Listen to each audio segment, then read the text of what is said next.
Hi everybody, this is Mrs. Ewald signing in, and today we're going to talk about colligative properties and Raoult's law, which is just super fun to say. So just to recap where we've been talking about solutions, we've talked about concentration, molarity, how you could have different amount of moles per liter, and how solute affects things.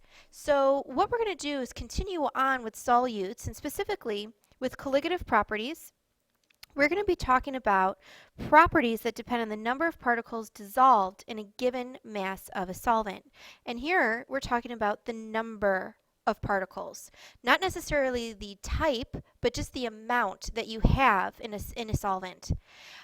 So some examples of colligative properties then. What I'm going to be talking about today is with vapor pressure lowering, and that is Raoult's law.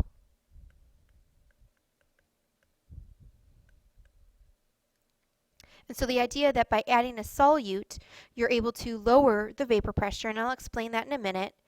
So this is what we will cover today. Then there's also boiling point elevation, which makes more sense after you understand what a colligative property is, and also freezing point depression. So Miss Heaton will take you through boiling point elevation and freezing point depression in the next podcast. What's great about learning colligative properties after you learn solutions is that this is all now an application to what you've learned, because it deals with real life scenarios like, why do we put salt on the street when there's ice? Or why at higher elevations do you need to have a different boiling point to boil water? So these are all realistic things, so hopefully this will give you a good application to it. So let's start off just by talking about vapor pressure and what that is. Okay, and I have some visuals to go along with it. So vapor pressure, that is the pressure exerted by a vapor that is in equilibrium with its liquid in a closed system. So, and what I mean by a closed system, I know this is not going to be the best drawing, so bear with me. Let's say that we have a bottle and we put a cork in so it's nicely tight, and you have, water in there or solution of something.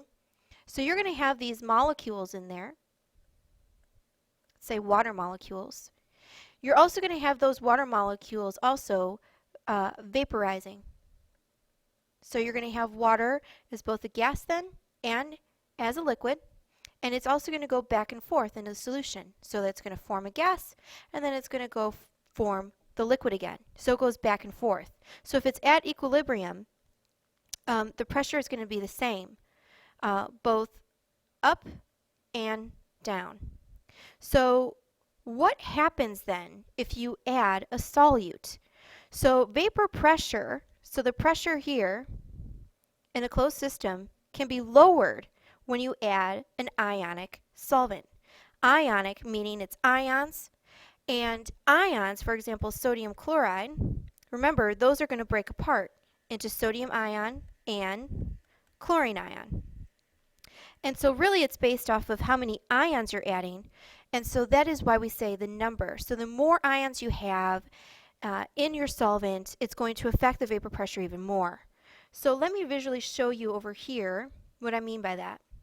So here we have pure water, as I was kind of showing you over here, but this was in a closed system.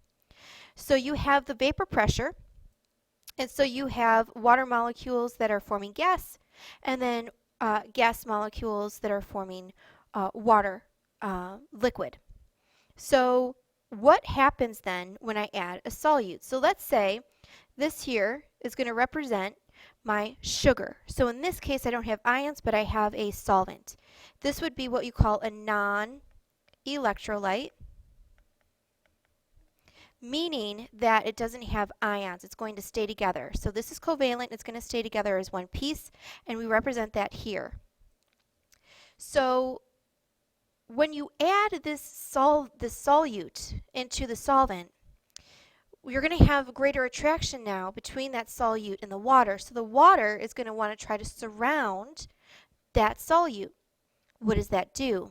Well, now because that water is more attracted to that solute and kind of form around it, that means you're going to have less water vaporizing. So it kind of traps it all in. This then is going to lower the vapor pressure. VP, we'll say. So by lowering that vapor pressure, what does that mean? Well, it's because this solution now has become more stable. And so the water is going to remain more in the solution than it will form into a gas. So it makes the solution stable. What does this mean? It's going to require more kinetic energy. We measure that energy with temperature to evaporate the solvent. So for you to get rid of that water and have it evaporate. So that means it's going to need a higher boiling point in order for it to get it to boil. And also you're going to need to remove more kinetic energy in order for it to freeze. So it will decrease the freezing point. Again, this is something Ms. Heaton will go in greater detail about. So over here you're able to see just another visual of that. In an ideal solution, the forces between the solvent molecules are exactly the same as the forces between the solvent and solute. So that means that it takes the same amount of energy for the solvent molecules to break away from the surface in either case. Okay? So when we look at by adding ions, so here we're looking at adding the salt. This salt now is going to break up, and you're going to have more ions because you have the sodium ion and the chlorine ion. The water is going to surround it, again trapping the water in, so you're going to have less evaporation, again increasing your boiling point. So water molecules are going to form shells around the ions, and then these shells are going to block the molecules from escaping to a vapor state. So this here is your salt, and the water is going to trap in those ions, preventing it from evaporating. Again, lowering your vapor pressure. And that's what it's going to cause the other colligative properties. So in summary of this effect is proportional to the number of particles in a solution. So the more ions you have, that means then the more solvent is going to be trapped, and so you're going to lower your vapor pressure even more. A molecule that dissociates into ions has more particles than a molecule that doesn't. So like we saw, if you have something that is covalent, it's going to remain, if I could spell it correctly, covalent, it's going to stick together like C6H12O6. It's going to remain as one piece. Versus something that's ionic, it could break up into multiple pieces. Depending on how many ions are present, that's going to affect the vapor pressure even more. So an application to vapor pressure is Raoult's law. And so with Raoult's law, we are then able to figure out the new pressure of the solution based on the mole fraction of the solvent multiplied by the vapor pressure of the solvent. So this would be for the pure solvent. What is the normal vapor pressure? By adding that solute to it, how is that going to now affect the vapor pressure of your solution? So let's go through. Raoult's law, one thing to mention, notice we're going to be assuming these are then for non-electrolyte. So it does not include ions because that would also then change it more. So we're just going to assume it's for non-electrolytes and at a low concentration. So another way of writing this is P solution equal to, so mole of solvent divided by mole of solute plus mole of solvent multiplied by P of solvent, pressure of solvent. Okay, so let's give you a quick example here. So let's say we have 92.1 grams of glycerin. We haven't done much with glycerin. That's C3H8O3. And we have that in 184 grams of ethanol. So write this along with me. And ethanol is C2H5OH, so we have an alcohol, at 40 degrees Celsius. And it says the vapor pressure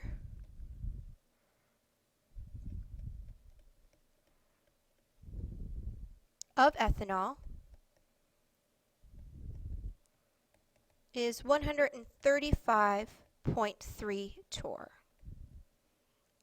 Okay, so the first thing we need to do, so here we are solving now for the new pressure of the solution by having that glycerin added to it. So P solution is what we're solving for. That's our unknown. And we need to do some conversions first. And that's really the hardest part. 92.1 grams of glycerin. And we need to go from gram to mole. And it turns out that it's actually 92. Check my math for me though. Don't trust me. So that's about 1.001 mole of C3H8O3.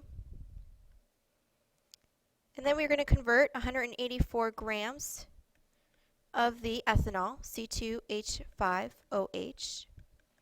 Again, gram to mole. Aren't you so glad you learned how to factor label? 46. So this equals 4 mole of C2H5OH. And so now we're just going to plug and chug. It's pretty easy from here on out. Straightforward. So we're solving for P solution. For our mole fraction of our solvent, so this is our solvent, this is our solute, and so we're going to have 4 then, and 4, our solute is 1.001, this is all mole, multiplied by vapor pressure of our pure solvent, which is 135.3 torr. Doesn't really depend on the pressure, just as long as you understand what your pressure, your unit will be at the end. So here we're using torr. We'll honor torr Sally today. And so go through and calculate that. And you should end up then with a P solution of 108 torr. Now check to make sure that this makes sense. So our vapor pressure of our solvent is 135.3. By adding the solute, which is the glycerin, because of what we know about colligative properties, by adding that solute, it is going to lower the vapor pressure. So you would assume that the vapor pressure of your solution then should now be lower. So when you look at this, does that check out? Yes, it makes sense. So this is the vapor pressure without the solute. This is now the vapor pressure with the solute added, and it drops. But it still looks like a reasonable number. So you know you're A-OK. So that takes you through colligative properties, how adding solutes is going to affect your vapor pressure. It will lower it. That will lead to learning more about boiling point and freezing point. And we just specifically looked at Raoult's law, looking at vapor pressure and how it can lower the vapor pressure of the solution. Once you know this, you should be able to solve for any unknown, just as long as you know how to plug and chug and how to do your conversions. So make sure you enjoy working on the rest of colligative properties when we do that in class. And this is Mrs. Ewald signing out, saying happy Raoulting. Peace out.